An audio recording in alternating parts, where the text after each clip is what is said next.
Hello दोस्तों, आपका स्वागत है हमारे चैनल चैंपियन जैद पर। मैं हूं आपका दोस्त मोहम्मद जैद। और दोस्तों, आज हम लोग बात करने वाले हैं मोशन इन अ प्लेन के नेक्स्ट टॉपिक की, that is motion under gravity. ठीक है, वैसे तो ये जो यूनिफॉर्मली एक्सेलरेटेड मोशन है, मोशन अंडर ग्रेविटी है, ग्राफिकल स्टडी ऑफ मोशन है, अगर मुझे ये बोर्ड लेवल का बताना होता तो एक वीडियो इसके लिए मोर देन इनफ था। ठीक है, सफिशिएंट था एकदम। बट क्योंकि मैं आपको प्रीवियस ईयर क्वेश्चंस भी करा रहा हूँ, किसी भी कंसेप्ट को एकदम डीप में जाके बता रहा हूँ, इसीलिए कई सारे पार्ट्स बन रहे हैं। ठीक है, कुछ स्टूडेंट को अच्छे नहीं लग रहे, बट क्या कर सकते, एक वीडियो में थोड़ी ना जे या नीट निकलेगा, है ना। तो चलिए शुरू करते हैं। आज का टॉपिक है मोशन अंडर ग्रेविटी। तो मोशन अंडर ग्रेविटी में हम लोग दो केसेस की बात करेंगे। एक बार तब जब ऑब्जेक्ट ऊपर फेंका जाएगा, और एक बार वो जब ऑब्जेक्ट नीचे फेंका जाएगा या फिर नीचे खुद से गिरेगा। नीचे खुद से गिरेगा तो फ्री फॉल, और जब फेंका जाएगा तो उसका कोई नाम नहीं है। ठीक है, व्हेन ऑब्जेक्ट, केस 1 पहले पढ़ लेते हैं। व्हेन ऑब्जेक्ट थ्रोन अपवर्ड, इसका मैं सीधा सीधा आपको फॉर्मूला दूंगा। इससे क्वेश्चन नीट में भर भर के आए हैं। लास्ट ईयर भी आया था, 2020 में भी। आपको क्वेश्चन सारे कराऊंगा मैं प्रीवियस ईयर के। एक्स्ट्रा प्रैक्टिस आपको खुद से करनी होगी, बिकॉज जब तक आप नहीं करोगे तब तक कुछ नहीं आने वाला है। ठीक है, तो इससे क्वेश्चन भर भर के आते हैं नीट में। जेई में इससे आज तक सिर्फ एक क्वेश्चन आया है, उससे ज़्यादा एक्सपेक्ट मत करना। वो भी हार्ड लेवल का था, कराऊंगा, टेंशन मत लो। आप ग्राफिकल स्टडी ज़्यादा करो। जेई वालों को जो मैं ग्राफिकल लेक्चर लूंगा उस पर ज़्यादा से ज़्यादा क्वेश्चन प्रैक्टिस करना, बिकॉज उससे ही भर भर के क्वेश्चन आ रहे हैं आजकल। ठीक है, तो व्हेन ऑब्जेक्ट थ्रोन अपवर्ड्स, मतलब जब ऑब्जेक्ट को ऊपर फेंका जाता है। तो दोबारा से मैं आपको थोड़ी बहुत चीज़ें रिवाइज कर देता हूँ। वी होता है फाइनल वेलोसिटी, U होता है इनिशियल वेलोसिटी, क्योंकि आज हम लोग दोबारा से न्यूटन्स के इक्वेशन को यूज करने वाले हैं। S होता है डिस्प्लेसमेंट, A होता है एक्सेलरेशन, और T होता है टाइम, ये भी बताना था, और G होता है gravity, acceleration due to gravity. पूरा नाम क्या है? Acceleration due to gravity, acceleration due to gravity. और इसकी वैल्यू क्या होती है? इसकी वैल्यू होती है 9.8 मीटर पर सेकंड स्क्वायर। ठीक है, तो जब किसी ऑब्जेक्ट को ऊपर फेंका जाता है, तो आज तक आपको कई सारे कंसेप्ट इसमें नहीं पता थे, मुझे भी पता है। ठीक है, कि आपको नहीं पता होंगे। अगर आपने 10वीं में ग्रेविटेशन ढंग से किया होगा तो आप नीट का प्रीवियस ईयर क्वेश्चन उठा के देख लें, खुद से सॉल्व कर ले जाएंगे। ठीक है, तो चलिए बताता हूँ मैं सबसे पहले कि जब ऑब्जेक्ट को ऊपर फेंका जाता है तो होता क्या है। सपोज यहाँ पे कोई स्टूडेंट है, सपोज इसका नाम है चैंपियन। ठीक है, ये स्टूडेंट के हाथ में है एक बॉल। इसने बॉल को ऊपर फेंका, यहाँ पे गई बॉल और फिर नीचे आ गई। फिर इसने क्या किया दूसरी बार? इसने बोला वाह, आज मैं स्लो मोशन रिकॉर्ड करता हूँ। ठीक है, तो इसने अपने दोस्त को, जो है चैंपियन जैद, उसको मोबाइल दिया और बोला लो मेरा वीडियो रिकॉर्ड करो जब मैं बॉल को ऊपर फेंकता हूँ। तो एकदम दूर से मैंने रिकॉर्ड किया, और इसके बाद जब हमने वीडियो प्ले किया तो हमने क्या पाया कि इसने बॉल को कुछ वेलोसिटी से फेंका, ऊपर जाके बॉल 0.003 सेकंड के लिए, या 0.004 या 5 या 6 या 7 कुछ टाइम के लिए वो हवा में रुकी थी। हवा में वो रुकी थी, उसके बाद वो नीचे आना शुरू की। समझे? जैसे मैं आपको अभी एक एग्जांपल दिखाता हूँ। जैसे क्या लिख सकते हैं हम लोग एग्जांपल, जैसे मार्कर का एग्जांपल लेते हैं। मार्कर को मैंने ऊपर फेंका, ये मैंने फेंका, तो ये मार्कर जब ऊपर जा रहा था तो इसको धरती माँ नीचे खींच रही थी, ग्रेविटी नीचे खींच रही थी। तो ये मार्कर सीधा नहीं नीचे आया, ये ऊपर गया, क्योंकि मैंने फोर्स लगाया था तो एक्सेलरेशन आया था। तो ये मार्कर ऊपर गया, अब ग्रेविटी भी फोर्स लगा रही है। ग्रेविटी कौन सा फोर्स लगाती है? वेट का फोर्स, है ना, वजन का, mg। ठीक है, वेट का फोर्स मतलब फोर्स, और m एक्सेलरेशन किसकी वजह से? ग्रेविटी की वजह से। तो mg फोर्स लगाती है ग्रेविटी। तो इस बॉल पर भी लग रहा होगा फोर्स mg का। तो कोई भी फोर्स अगर तुरंत लगता है तो उसका रिएक्शन कुछ टाइम के बाद आता है। नहीं समझे? अगर कोई भी फोर्स तुरंत लगता है तो उसका एक्सेलरेशन थोड़े टाइम के बाद आता है। जैसे आपको कोई थप्पड़ मारे, वही एग्जांपल मैं भी बोलने जा रहा था तो जैसे आपको कोई अभी थप्पड़ मारे तो तुरंत नहीं आप ऐसा हो जाओगे। ठीक है, थप्पड़ मारने के 0.00001 सेकंड के बाद होगे, मतलब कुछ टाइम के लिए आप रुक जाओगे वहां पर। तो जब बॉल ऊपर फेंकी गई तो कुछ टाइम के लिए वो हवा में रुक जाएगी। ठीक है, तो मतलब जब बॉल ऊपर हवा में रुक जाएगी तो उसका जो फाइनल वेलोसिटी होगा वो 0 हो जाएगा। इनिशियल वेलोसिटी तो इसकी कुछ होगी, उसको हम लोग यू ही ले लेते हैं। इस बच्चे ने इसको बॉल को ऊपर फेंका तो इसको ग्रेविटी नीचे खींच रही है और कोई तो एक्सेलरेशन है नहीं, तो मतलब एक्सेलरेशन हो रहा है ग्रेविटी की वजह से। बट क्योंकि बॉल ऊपर जा रहा है, ग्रेविटी के हित में नहीं है, वो उसके खिलाफ है, तो इसीलिए एक्सेलरेशन होगा -g। समझे इतना? अब ऊपर गया है ये तो कुछ ना कुछ हाइट भी कवर किया होगा, तो जो हाइट कवर किया होगा वही इसका डिस्प्लेसमेंट होगा। समझे इतना? बॉल जब ऊपर इसने फेंका तो वो तुरंत नीचे नहीं आती। आप वीडियो रिकॉर्डिंग करना स्लो में, हाँ स्लो मोशन में आप वीडियो रिकॉर्डिंग करना, बॉल फेंकना और फिर उसको देखना। देखोगे तो क्या आपको पता चलेगा, बॉल ऊपर गई, फिर 0.00 कुछ सेकंड के लिए वो रुकी हवा में। हवा में रुकने के बाद वो नीचे आना शुरू किया। मैं क्यों बता रहा हूँ बार बार? क्योंकि मैं प्रूफ करना चाहता हूँ कि फाइनल वेलोसिटी 0 होती है। वैसे होती है बट कुछ लोग मानते नहीं है। तो बॉल जब ऊपर जाती है तो कुछ टाइम के लिए वो रुकती है, उसके बाद नीचे आती है। तो जो कुछ टाइम के लिए रुकती है मतलब वो रुकी हुई है, रेस्ट पर है, तो उसकी वेलोसिटी क्या हो गई? 0। Velocity 0, acceleration minus. क्यों? क्योंकि ग्रेविटी के हित में नहीं है। अगर वो ग्रेविटी के पास आएगा, धरती माँ के पास आएगा, तो धरती माँ के हित में है, बट उनके खिलाफ वो ऊपर जा रहा है ना, तो माइनस रहेगा भाई, गलत है ये। और यू तो यू रहेगा, कुछ ना कुछ वेलोसिटी से बच्चे ने ऊपर फेंका ही होगा और जो मैक्सिमम हाइट इसने कवर किया होगा वो डिस्प्लेसमेंट ही होगा। इतना समझ गए क्या? तो इसमें आपको क्वेश्चन क्या क्या आएगा? टाइम टेकन वाला क्वेश्चन आएगा, ठीक है, कि कितनी देर तक ऊपर था, maximum height reached, maximum height reached, ये क्वेश्चन आएगा। और यही क्वेश्चन मैक्सिमम आया है नीट में, मैक्सिमम हाइट रीच्ड का, ठीक है, इसको मैं हाईलाइट करके रखता हूँ। और थर्ड क्वेश्चन आएगा यू का, यू फाइंड करने। तो इन सभी के लिए आपके पास न्यूटन्स इक्वेशन ऑफ मोशन है। मैं आपको डायरेक्ट फार्मूला अभी डिराइव करके दे देता हूँ, आप लोग सीधा उन फार्मूले का यूज़ करें अगर नीट के हैं, ठीक है, बिकॉज नीट में आपके पास 1 ही मिनट होता है एक क्वेश्चन के लिए, तो टाइम कम है आपके पास, तो सीधा फार्मूला लगाना। बट आपको अगर नहीं समझता है फार्मूला तो आप डिराइव करके कर लेना, दोनों तरीके से हो सकता है, टेंशन मत लो। तो अगर मुझे निकालना है कि कितना टाइम लगा होगा उसको, ठीक है, तो कौन सा इक्वेशन यूज़ करूँगा बताओ? S is equal to half, okay, पूरा इक्वेशन लिखता हूँ पहले, फिर आपको डिराइव करके दिखाता हूँ।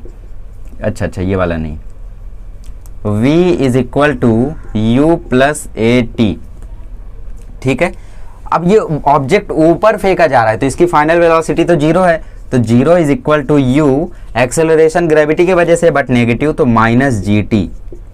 तो ये U को यहाँ भेज दो, तो -U बराबर -GT, माइनस माइनस खत्म, तो टाइम टेकन आ जाता है U/G, सीधा फॉर्मूला। आपको क्वेश्चन में पूछा ball is thrown vertically upward, find the time taken to reach the maximum height, ठीक है। क्वेश्चन क्या आएगा? A ball is thrown vertically upward with a velocity of 17.6 metre per second, find the time taken to reach the maximum height, ठीक है। तो आपको U दिया है 17.6 और आपको मालूम है G होता है 9.8, तो सीधा सीधा आंसर आ रहा है 2। अब कोई स्टूडेंट समझ लो वीक है, उसको फार्मूला नहीं याद है, तो वो कैसे करेगा? वो इक्वेशन लगाए ना, V is equal to U plus AT। हाँ, बॉल ऊपर फेंकी गई है मतलब V तो 0 रहेगा, 17.6 मीटर पर सेकंड से फेंका है, एक्सेलरेशन तो ग्रेविटी की वजह से होगी बट ऊपर फेंका गया है तो नेगेटिव होगी, तो -9.8t। अब वो इसको यहाँ भेजेगा तो -17.6 बराबर -9.8t, माइनस माइनस खत्म और ये 2 जा, तो उसका सीधा सीधा आंसर T2 आएगा। बट ये देखो हमने कितने स्टेप में किया और उसने कितने स्टेप में किया, तो दोनों चलेगा। अब सीधा सीधा फॉर्मूला याद कर लो या तो डिराइव करके करो, वैसे मैं ज़्यादातर डिराइव करके ही करता था, ठीक है, करता था, बट अभी फार्मूला को ज़्यादा मैं थोड़ा सा रिफर करता हूँ बिकॉज टाइम थोड़ा कम रहता है, ठीक है। तो T कितना आ जाएगा? U/G, याद रख लो। अब मैक्सिमम हाइट रीच्ड निकालते हैं। मैक्सिमम हाइट रीच्ड मैंने बोला वही होगा डिस्प्लेसमेंट के इक्वल, तो डिस्प्लेसमेंट वाला कौन सा इक्वेशन यूज़ करें? तो अगर हम लोग यहाँ पे थर्ड इक्वेशन यूज़ करते हैं तो इक्वेशन काफ़ी छोटा बनेगा, सेकंड यूज़ करेंगे तो फिर पूछो ही मत। तो थर्ड इक्वेशन क्या है न्यूटन का? V² is equal to U² plus 2AS। Object ऊपर फेंका गया है तो ऊपर जाके वो एक पॉइंट पे रुकेगा तो फाइनल वेलोसिटी 0 होगी, U तो U ही रहेगा, एक्सेलरेशन ड्यू टू ग्रेविटी है तो -G, और ये डिस्प्लेसमेंट किसके बराबर है? H के बराबर है। H क्या है भाई? मैक्सिमम हाइट रीच्ड, ठीक है। ये मैंने आपको टाइम के लिए बताया, ये मैंने आपको टाइम के लिए बताया, देखो ऊपर लिखा भी है टाइम टेकन, और ये मैक्सिमम हाइट का बता रहा हूँ। तो ये देखो 0 हो गया, ये तो U² है और ये -2GH हो गया, plus minus minus 2 into G 2G, 2G into H 2GH। अब 2GH को यहाँ भेज दो तो 2GH बराबर हो गया U² के। अब मुझे यहाँ से H की वैल्यू चाहिए, तो H की वैल्यू हो जाएगी U² bye 2G, that's it. कभी भी आपको क्वेश्चन में पूछा कि a ball is thrown with the velocity of 17.6 metre per second, बताओ कितना ऊपर जाएगी वो। तो कुछ लोग डिराइव कर सकते हैं कि हाँ ऑब्जेक्ट ऊपर फेंका गया है तो v 0 होगा, 17.6 का स्क्वायर होगा, g की जगह 9.8 पुट करेंगे। इसको अप्रॉक्सीमेट में फास्ट कैलकुलेशन के लिए 10 मीटर पर सेकंड स्क्वायर भी पुट किया जा सकता है। h हमें पता करना है तो इसको हम लोग सॉल्व कर लेंगे, तो वो भी लास्ट में यहीं पर पहुंचेंगे, बट हमें तो ये याद है, हम लोग सीधा फॉर्मूला यूज करेंगे, है ना। u स्क्वायर क्या है 17.6, तो इसको मैं 17.6 इंटू 17.6 ले लेता हूँ। g क्या है 9.8 है, तो 9.8 2 जा, तो वो मैक्सिमम हाइट रीच करेगा 17.6 मीटर। याद कर लो, जो फॉर्मूला बुक बनाए थे उसमें लिख लो कि when the object is throne upwards, 5 line में कैसे, when the object throne upward, time taken का फॉर्मूला होता है u बाय जी, मैक्सिमम हाइट रीच्ड का फॉर्मूला होता है u स्क्वायर बाय 2g, समझे। और अभी फॉर्मूला एक और आएगा, किसका आएगा, velocity with which it was thrown, ठीक है, वो आएगा आपका। तो देखो अगर आपको u फाइंड करना रहेगा तो यहाँ से कर लेना, है ना। इसी इक्वेशन को हम लोग फिर से डिराइव करेंगे, v square is equal to for find velocity, find initial velocity with which it was thrown, with which object is thrown, ठीक है। तो ये क्या आ जाएगा देखो,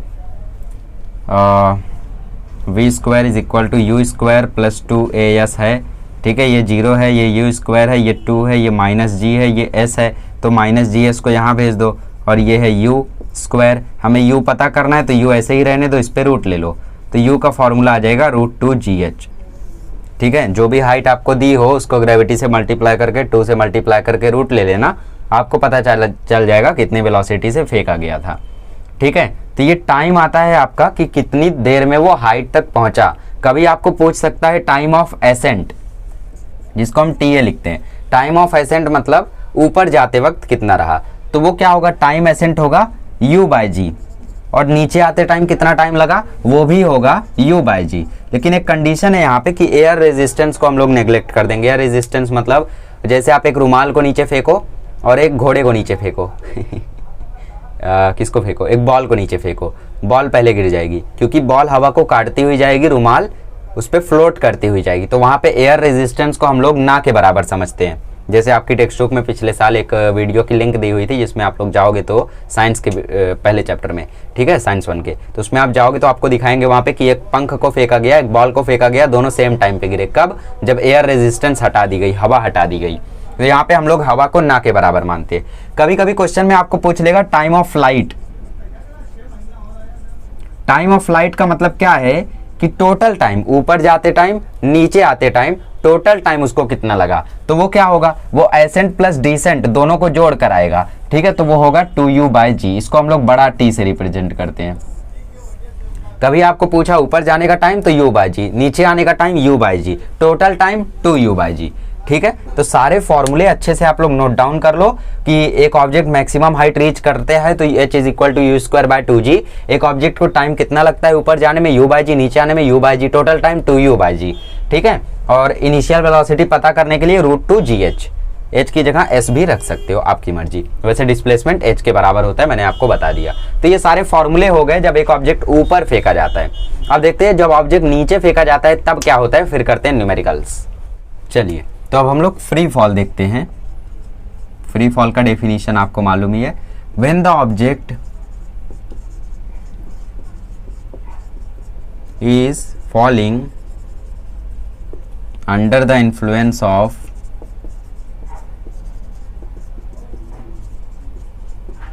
अर्थ्स ग्रेविटी अलोन,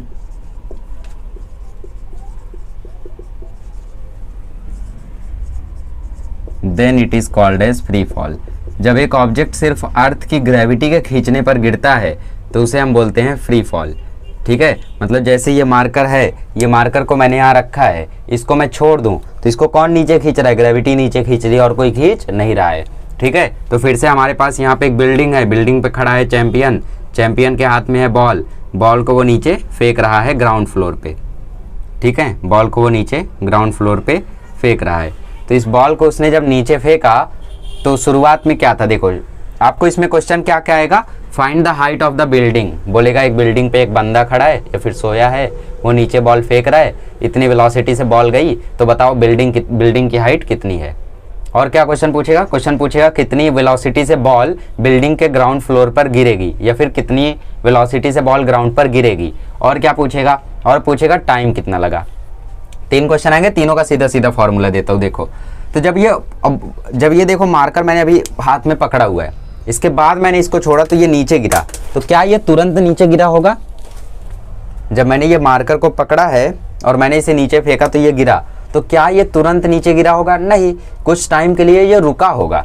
जैसे ये मार्कर है, स्लोमो बनाओ आप, एकदम स्लो मोशन में 0.25 कर लो यूट्यूब को, और फिर उसके बाद देखो ये मैंने छोड़ा, तुरंत नहीं गिरेगा, छोड़ने के बाद थोड़ी देर लटका रहेगा हवा में, उसके बाद उसको ग्रेविटी नीचे खींचेगी। मतलब इस समय जो इसकी इनिशियल वेलोसिटी होगी वो 0 हो जाएगी, इनिशियल वेलोसिटी 0 हो जाएगी। और जब ऑब्जेक्ट नीचे जाएगा ग्राउंड पर नीचे जाके रुक तो जाएगा नहीं, वो रिबाउंड करेगा, है ना, उछलेगा। कोई पत्थर होगा वो भी उछलना चाहेगा, बट अपने मास की वजह से नहीं उछल पाएगा। मतलब नीचे जाने के बाद भी कुछ ना कुछ वेलोसिटी होती है। तो अब की बार फाइनल वेलोसिटी होगी, पिछली बार फाइनल वेलोसिटी 0 थी, अब की बार होगी। हाइट क्या होगी, डिस्प्लेसमेंट ही हाइट के बराबर होगी, है ना। अब बस इससे ही हम लोग डिराइव करते हैं। तो क्वेश्चन मैक्सिमम हाइट के लिए, और फिर टाइम ऑफ फ्लाइट के लिए, और फिर वेलोसिटी विथ विच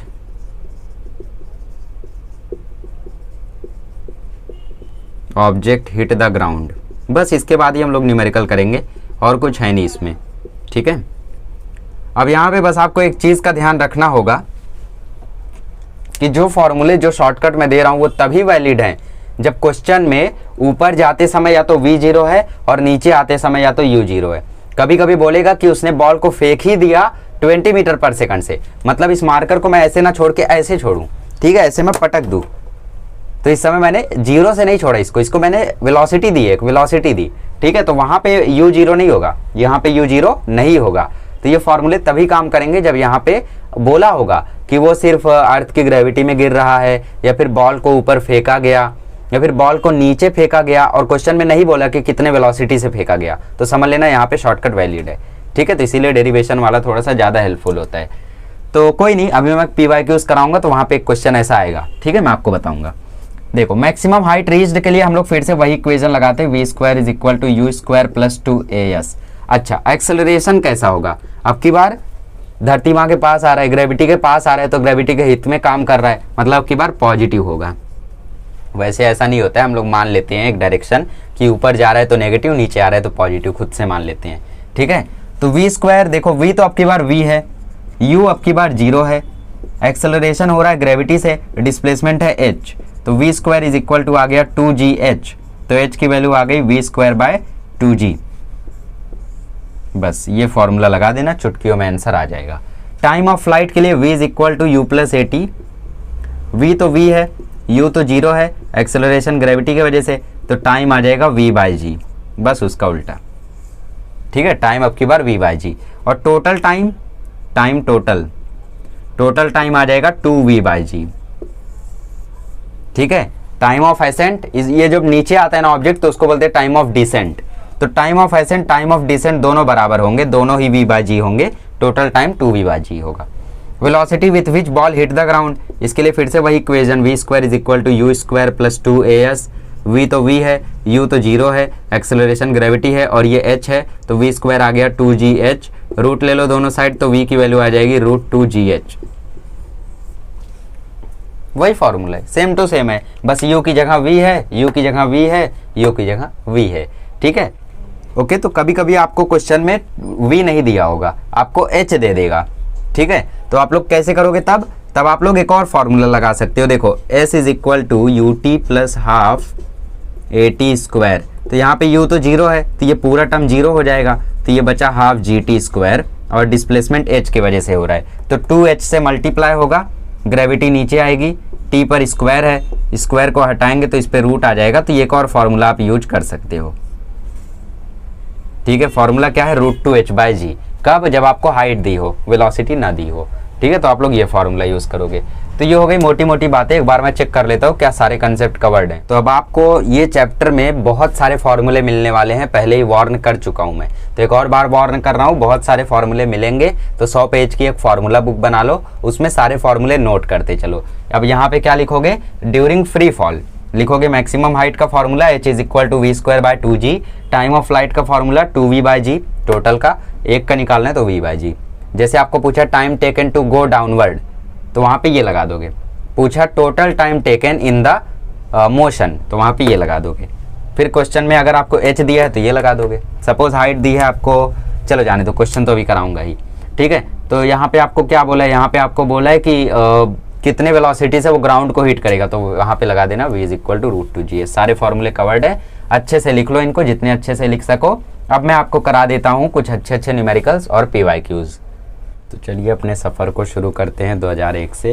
तो ये नीट 2001 का क्वेश्चन है, थोड़ा संभल के करना, बिकॉज यहाँ पे बोला है a particle thrown upwards its velocity at half, इस पर ध्यान रखना है। At half of the height is 10 metre per second, then the total maximum height attained by it is, तो मैक्सिमम हाइट उसने कितनी अटेंड की होगी। तो ऑब्जेक्ट पहली बात ऊपर फेंका गया है, तो ऊपर फेंके जाने पर मैक्सिमम हाइट अटेंड का फॉर्मूला याद आना चाहिए। और दूसरी बात आपको मालूम रहना चाहिए कि ये हाफ ऑफ द हाइट पे बोला है, ठीक है। तो क्वेश्चन सॉल्व करो, फिर हम करते हैं।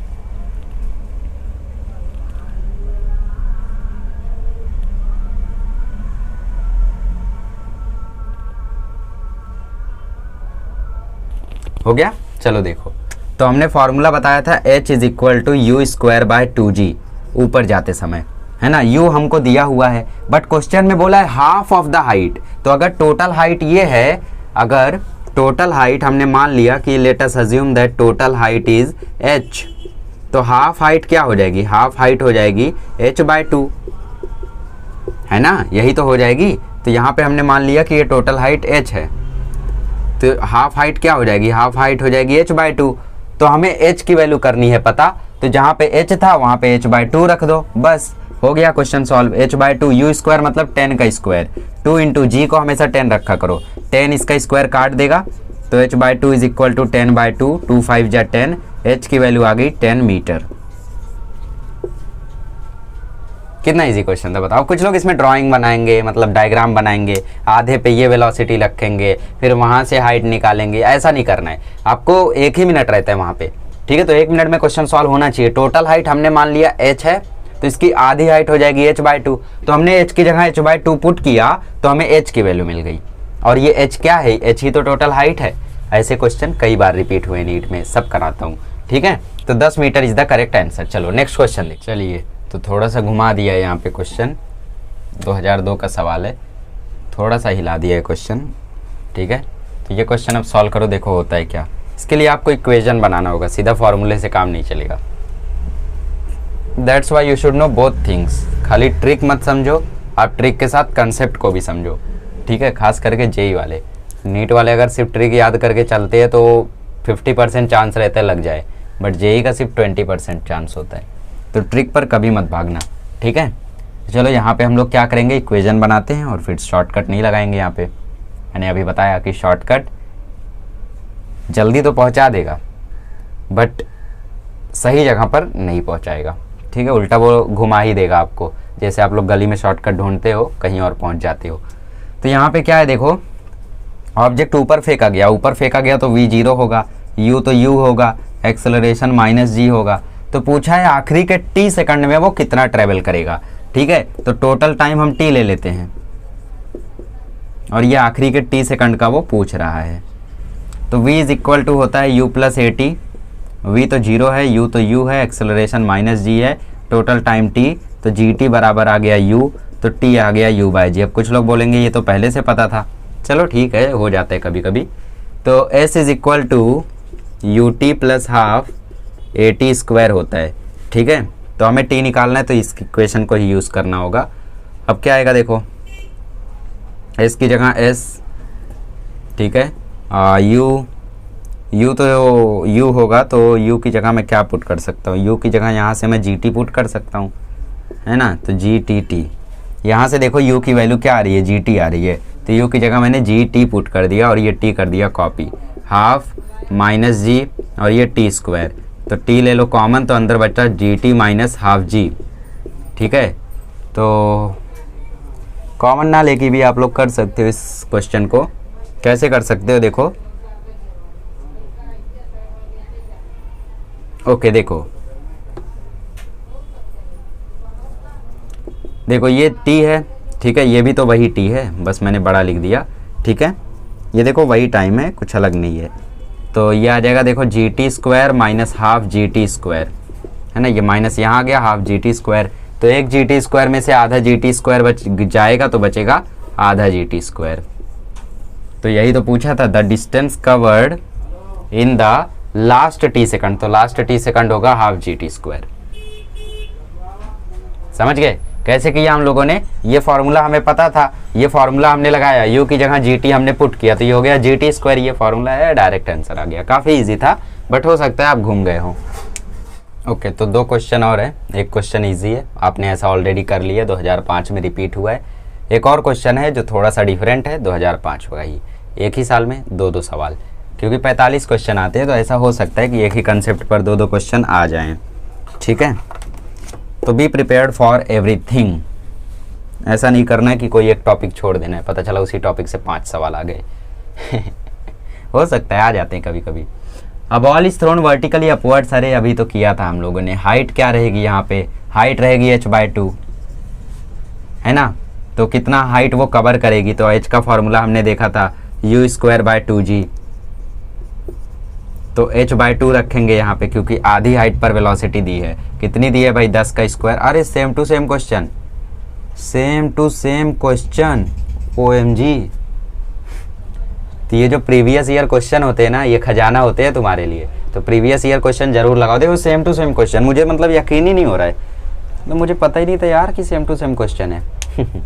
आगे बढ़ते, यहाँ पे बोला एक बॉडी का मास 3 kg है, एक बॉडी का मास 5 kg है, उनको ड्रॉप किया गया 16 मीटर और 25 मीटर की हाइट से। ठीक है, तो कितना टाइम उनको लगेगा दोनों को कितना टाइम लगेगा वो हमें बताओ। ठीक है, तो जितना भी टाइम लगेगा उसका रेशियो निकाल देना। तो ये आंखों का छलावा है, ये जो आपको दिया हुआ है, ये आंखों का छलावा, इसकी कोई ज़रूरत नहीं है। आप में से मैक्सिमम लोगों ने इसका यूज़ किया होगा। हाँ, भारी वाली पहले गिरेगी और हल्की वाली बाद में गिरेगी, लेकिन आपकी जानकारी के लिए बता दूं कि एयर रेजिस्टेंस को यहाँ पे नेग्लेक्ट किया जाता है, यहाँ पे हवा को नहीं माना जाता, यहाँ पे हर कोई सेम समय पर गिरेगा। ठीक है, तो सिर्फ हाइट को देखो। तो टाइम का फॉर्मूला क्या था? टाइम का फॉर्मूला क्या था भाई? u/g, है ना, तो T1 और T1 is equal to u/g। कहाँ से ये फेंके जा रहे? ड्रॉप किए जा रहे, ऊपर से ड्रॉप किए जा रहे। ठीक है, तो ऊपर से ड्रॉप किए जा रहे, तो यहाँ पे u 0 होगा, तो अब की बार फॉर्मूला होगा v/g, तो v/g।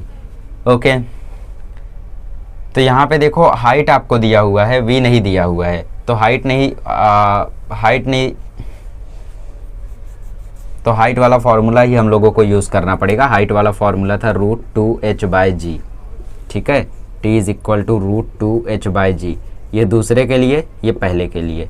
पहले के लिए हाइट है 16 डिवाइड बाय 9.8 और इसके लिए हाइट है 25। दोनों को डिवाइड कर दो, रेशियो निकालना है ना, तो दोनों को डिवाइड कर दो।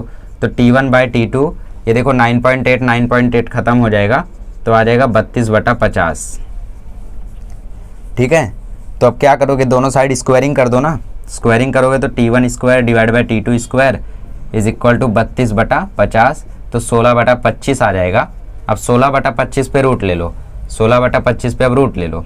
देखो स्क्वायरिंग मत करो, नहीं समझ में आया होगा मुझे लगता है आपको।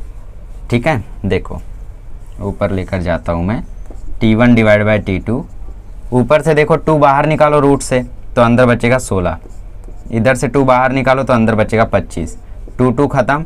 ठीक है, बाहर नहीं निकाला है हमने, 50 को लिख दिया है 2 × 25 और 32 को लिख दिया है 2 × 16, तो ये 2 खत्म, 16 का रूट 4, 25 का रूट 5। तो ratio of time taken by both to reach the ground 4:5 आया, दैट इज ऑप्शन सी। कितना ईजी है देखो। चलिए, तो फिर से एक खतरनाक क्वेश्चन, एक इजी क्वेश्चन आपके सामने, नीट के ही हैं। जेई वाले टेंशन मत लो, आपके एग्ज़ाम में इस टॉपिक से सवाल आते नहीं हैं। ठीक है, बट फिर भी कुछ डिफ़िकल्ट क्वेश्चन अभी मैं लास्ट में कराने वाला हूँ जो जेई लेवल के हैं। ठीक है, चलो तो करो इसको। देखो I think you have solve. Question थोड़ा सा हार्ड है पहला वाला, ठीक है, मतलब नीट लेवल से, वैसे तो इजी है।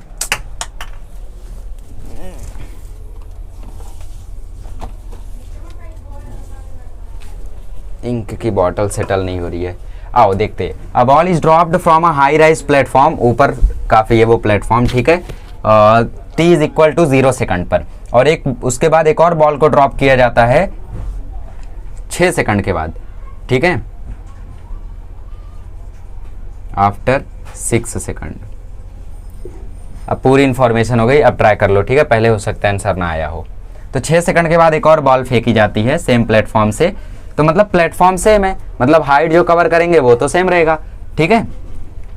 तो एक 0 सेकंड से फेंका गया और एक 6 सेकंड बाद फेंका गया, दोनों बॉल 18 सेकंड पर मिल जाती है, दोनों बॉल 18 सेकंड पर मिल जाती है। जैसे ये एक बॉल है और ये एक बॉल है, पहले इसको मैंने फेंक दिया, फिर 6 सेकंड के बाद इसको फेंक दिया, तो 18 सेकंड पर दोनों मिल जाते हैं, ठीक है। और जब सेकंड वाले को मैंने फेंका था तो वहां पे एक वेलोसिटी भी थी v, ठीक है, मतलब दूसरे वाले को मैंने कुछ ना कुछ वेलोसिटी से फेंका था, वरना फ्री फॉल होता तो दोनों लोग फिर मिलते नहीं, क्योंकि एक पहले फेंका था और एक लास्ट में फेंका था, है ना, फ्री फॉल में तो मिल नहीं पाते। तो इसको मैंने फेंका, फिर देखो इसको मैंने फेंका, फिर इसको तेजी से फेंक दिया, तो ये देखो मिल गए एक पॉइंट पे, ठीक है। तो पहला वाला तो आप लोगों का फॉर्मूला चल जाएगा शॉर्टकट, बट सेकंड वाले में नहीं चलेगा। तो पहले हम हाइट निकाल लेते हैं कितनी है। पहले बॉल ने ट्रेवल किया होगा 18 सेकंड, ठीक है, और h क्या होता है, h होता है 2u²/2g, और हमें u भी नहीं मालूम है ना, तो हमें अब की बार इक्वेशन ऑफ मोशन लगाना होगा। Okay, v is equal to u plus at लगाते हैं, तो v तो यहाँ पे 0 नहीं रहने वाला है, बिकॉज ऊपर से फेंका जा रहा है, तो u 0 रहेगा, एक्सेलरेशन ड्यू टू ग्रेविटी रहेगा, तो v is equal to g कितना है 10, 18 सेकंड ट्रेवल कर रहा है, तो इसकी वेलोसिटी रहेगी 180 मीटर पर सेकंड ग्राउंड पर हिट करने पे, ठीक है, एकदम नीचे पहुंचने पर। ओके, उसके बाद वो 12 सेकंड ट्रेवल कर रहा है। पहले हम लोग इसका निकाल लेते हैं कि आखिर ये कितना डिस्टेंस ट्रेवल किया, ठीक है। तो कितना आ जाएगा बताओ, h is equal to u²/2g, तो 80 180 into 180 divide by 2 into 10, 0 0 cancel, 2 9 जा कैंसल, 189 जा कितना होता है, 189 जा होता है 1620। तो शॉर्टकट लगा के हमने हाइट निकाल ली प्लेटफॉर्म की, तो जितना इसने ट्रेवल किया उतना ही वो भी ट्रेवल करेगा, क्योंकि प्लेटफॉर्म की हाइट सेम है, ठीक है। तो यहाँ पे दूसरे बॉल के लिए h जो होगा वो भी 1620 ही होगा, तो s इज इक्वल टू होता है ut plus half at², s तो हमें मालूम है कितना है 1620, u की वैल्यू हमें पता करनी है। ये देखो 18 सेकंड पे दोनों मिले थे, ये 6 सेकंड बाद फेंका गया था, मतलब दूसरा बॉल 12 सेकंड ट्रेवल किया, आर्टिफिशियल लाइट, ठीक है, ख़त्म। ये 12 और ये 1/2, ए कितना रहेगा 10 इंटू t² मतलब 12 का स्क्वायर, अभी वैल्यू पुट करेंगे, 1620 is equal to 12u plus देखो 2 5 जा 10, तो 5 इंटू टी की वैल्यू क्या है भाई 12 है, तो 12 का स्क्वायर, तो 1620 is equal to 12u plus 5 into 144, 144 5 जा कितना होता है, 144 5 जा होता है, याद तो था मेरे को, टेबल भूल कैसे गया मैं। लेट्स सी, कुछ 600, ओके, 5 4 जा 20, 5 4 जा 20, 720 आता है। अब 720 1620 में से माइनस होगा तो बचेगा 900, 900 बराबर 12u, तो u की वैल्यू आ जाएगी 900/12, 900/12 कितना आ जाएगा, देखो 12 7 जा 84 और 12 5 जा 60, तो u की वैल्यू आ जाएगी 75, दैट इज ऑप्शन ए। थोड़ा सा लेंदी था, थोड़ा सा समझने वाला क्वेश्चन था, थोड़ा सा चैलेंजिंग था, कैसा लगा आपको? चलो ये क्वेश्चन देखो, एक बॉय है जो टॉप ऑफ द टावर है, हाइट आपको दी है 20, एक स्टोन को फेंक देता है, तो पता करना है कितनी वेलोसिटी से वो ग्राउंड को हिट करेगा। तो जो वेलोसिटी ग्राउंड को हिट करने वाली रहती है उसको मैंने बोला √2gh फार्मूला लगाओ, ठीक है। तो 2 ग्रेविटी 10, हाइट कितनी दी हुई है 20, ठीक है। तो 22 जा 40 होता है, 40 10 जा 400 होता है, 400 का √20 होता है, आंसर आ गया चुटकी बजा के। Okay, let's solve these questions. ये लास्ट क्वेश्चन है नीट 2020 का, देख सकते हो कितना हलवा है, और ये है नीट 2013 का क्वेश्चन। फिर भी कुछ लोग पता नहीं क्यों बोलते हैं कि नीट बहुत हार्ड एग्ज़ाम है, कुछ नहीं क्लियर हो सकता। अरे देखते जाओ लेक्चर, 11th का कंसेप्ट ऐसा क्लियर हो जाएगा कि नीट का जितना 11th का क्वेश्चन होगा सब कर डालोगे अगर पढ़ोगे अच्छे से तो। ठीक है, कंडीशंस रहती है ना। देखो पहले क्वेश्चन में बोलता है एक ऑब्जेक्ट है जो h1 डिस्टेंस कवर करता है 5 सेकंड में, h2 डिस्टेंस कवर करता है अगले 5 सेकंड में, h3 डिस्टेंस कवर करता है अगले 5 सेकंड में। तो h1 h2 h3 में क्या रिलेशन है, तो सॉल्व करो इसको, बहुत मज़ेदार क्वेश्चन है। तो यहाँ पे आपको थोड़ा सा डेरिवेशन करना होगा। तो चलो हम लोग थोड़ा सा डायग्राम से समझते हैं। ये 5 सेकंड में और ये टोटल 10 सेकंड में और ये 15 सेकंड में। ठीक है, ये h1 डिस्टेंस, ये h2 डिस्टेंस और ये पूरी h3 डिस्टेंस उसने कवर की। ठीक है, तो h1 डिस्टेंस 5 सेकंड में, अगले 5 सेकंड में वो h2 पर पहुंच गया, अगले 5 सेकंड में वो h3 पर पहुंच गया।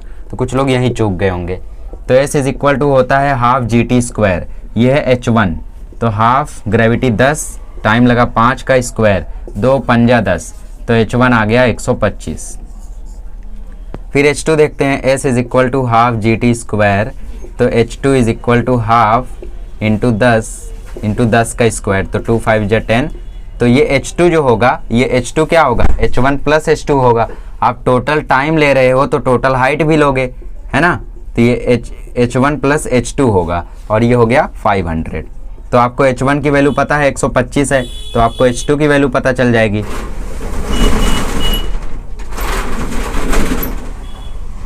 आ गया। अब h3 के लिए क्या हो जाएगा, h3 के लिए हो जाएगा h1 plus h2 plus h3 बराबर हाफ gt स्क्वायर, g कितना 10, t कितना 15 का स्क्वायर, तो ये पंजे। h1 प्लस h2 की वैल्यू आपको मालूम है कितना है, 500 है। तो 500 plus h3 is equal to 225 into 5, 225 into 5 कितना होता है, 250 इंटू 10,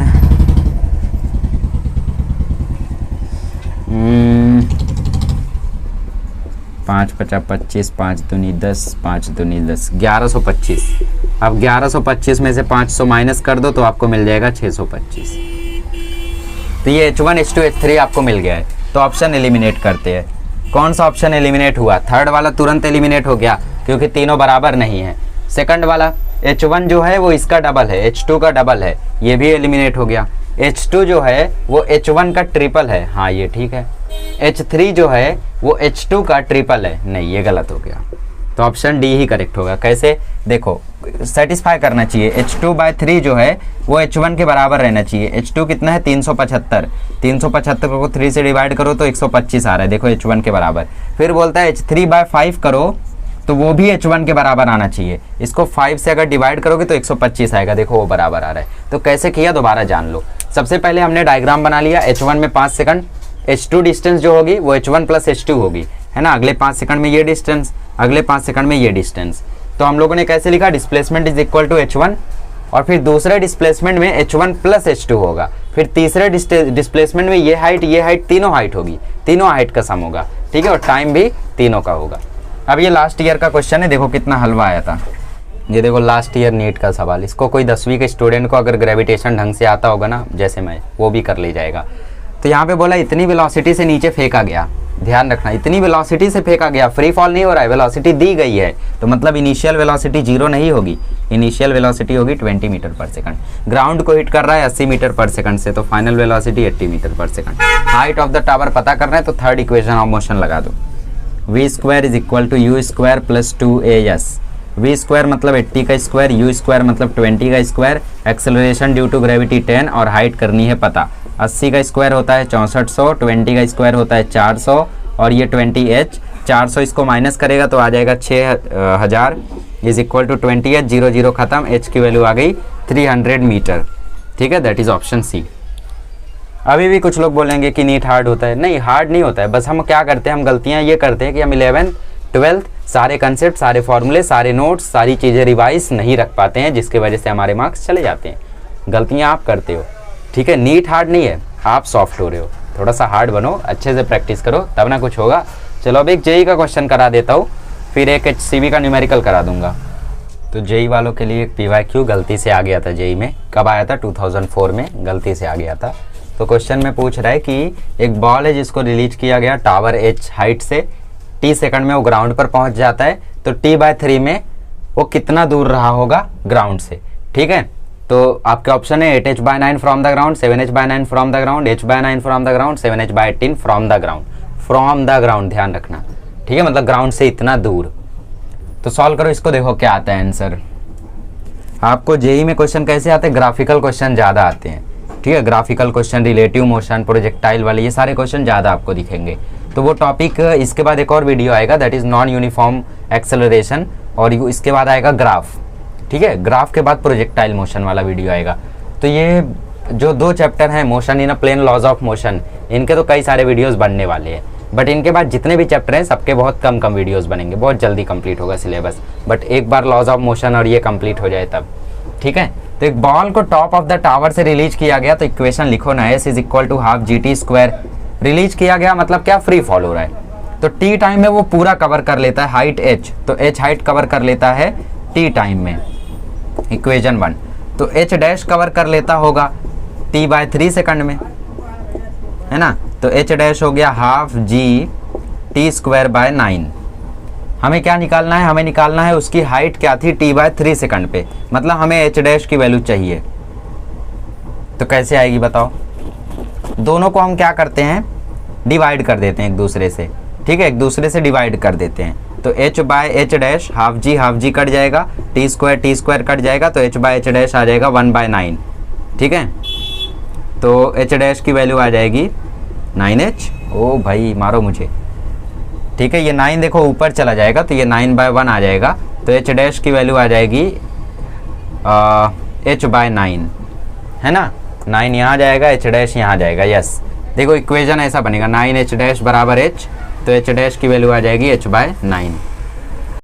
ओके, तो h/h डैश आ जाएगा 9/1। करके देख लेना आप लोग, देखो ये 1 है, 1/1/9 अगर करोगे तो 9 ऊपर चला जाता है, तो 9/1 हो गया, ठीक है। तो इसको क्रॉस मल्टीप्लाई करोगे तो 9h डैश बराबर h।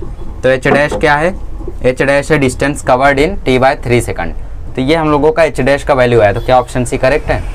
एकदम नहीं, कुछ लोग ऑप्शन सी करेक्ट मार देंगे, बट जहाँ दुनिया गलती करती है वहाँ आपको सही करना होगा, तभी आप 10 लाख स्टूडेंट में सबसे आगे निकलोगे। तो टोटल हाइट जो कवर की थी वो थी h। क्वेश्चन में बोला है फ्रॉम द ग्राउंड, मतलब ग्राउंड से उतना दूर है। ये क्या है, ये ग्राउंड के पास h/9 डिस्टेंस कवर कर चुका है, बट ऑप्शन में बोल रहा है कि कितना दूर है वो बताओ। तो हमें क्या करना होगा, हमें h में से h/9 को माइनस करना होगा। तो ये आ जाएगा 8h/9, that is option A. अरे क्रॉस मल्टीप्लाई कर लेना, 9h हो जाएगा, 9h में से 1h गया 8h, 1 9 जा 9, आ गया आंसर, समझे। अब एक न्यूमेरिकल करा देता हूँ जो काफ़ी फेमस है, और फिर उसके बाद जेई वाले HCV से न्यूमेरिकल सॉल्व कर लेना, ठीक है। कौन कौन से न्यूमेरिकल करने हैं मैं आपको बता देता हूँ, ठीक है। क्वेश्चन नंबर्स, सॉल्व एग्जाम्पल जरूर करने हैं। तो क्वेश्चन नंबर लिख लीजिए अच्छे से, ओके। 23 से लेके क्वेश्चन नंबर 30 तक कर लेना, ठीक है। क्वेश्चन नंबर 23 से लेके 30 तक कर लेना, ये आपका होमवर्क है, ठीक है। चलिए गाइस, तो इसी के साथ वीडियो को एंड करते हैं। आज हमने अपने सारे कंसेप्ट कवर कर लिए। अब ये आपकी रिस्पॉन्सिबिलिटी है, खास करके जेई स्टूडेंट्स, वो न्यूमेरिकल सॉल्व करें, ठीक है। इसके ऊपर कैसे सॉल्व करेंगे, HCV से सॉल्व करेंगे, ठीक है, या फिर आपके पास कोचिंग मटेरियल है तो उससे सॉल्व करो। और जो नीट स्टूडेंट्स हैं वो नोट्स बनाते चलो। मोशन इन अ प्लेन ख़त्म होते होते आप पाओगे कि आपके नोट्स में 100 से 150 क्वेश्चन ऑलरेडी हैं। एक चैप्टर से नीट स्टूडेंट्स को, फिजिक्स के एक चैप्टर से कम 150 क्वेश्चन की प्रैक्टिस होनी चाहिए। तो जब तक लेक्चर ख़त्म होगा, जब तक सारे कंसेप्ट ख़त्म होंगे मोशन इन अ प्लेन के, आप पाओगे कि आपके नोट्स में खुद 100 से 150 क्वेश्चन ऑलरेडी हैं, ठीक है। तो इसीलिए नोट्स अच्छे से बनाओ, सारे क्वेश्चन उसमें लिखते चलो। ऐसा नहीं है कि देख लिया, हाँ ये क्वेश्चन तो मैं कर ले जाऊंगा, तो एक काम करता हूँ खाली क्वेश्चन लिखता हूँ नोट्स में और छोड़ देता हूँ। ऐसा नहीं करना है, पूरा करना है, ठीक है। पूरे क्वेश्चन लिखने हैं, पूरा सॉल्यूशन लिखना है। Even if you know then also write, ठीक है, फिर भी लिखो, बिकॉज मैं भी ऐसी गलतियाँ कर चुका हूँ, इसीलिए बता रहा हूँ, ठीक है। तो सारी चीज़ों को अच्छे से प्रैक्टिस करो, और कोचिंग मटेरियल वगैरह मैंने आपको प्रोवाइड किया है, उनको सॉल्व करो और प्रिपरेशन को कंटिन्यू करो। अगले लेक्चर में मिलेंगे तो हम लोग सीखेंगे इंस्टेंटेनियस वेलोसिटी, इंस्टेंटेनियस एक्सेलरेशन, जिसको हम बोलते हैं नॉन यूनिफॉर्मली एक्सेलरेटेड मोशन, ठीक है। अब वहाँ पे यूज़ आएगा डिफरेंशिएशन इंटीग्रेशन का, जो मैंने आपको सिखाया था, ठीक है। चलिए मिलते हैं अगले लेक्चर में।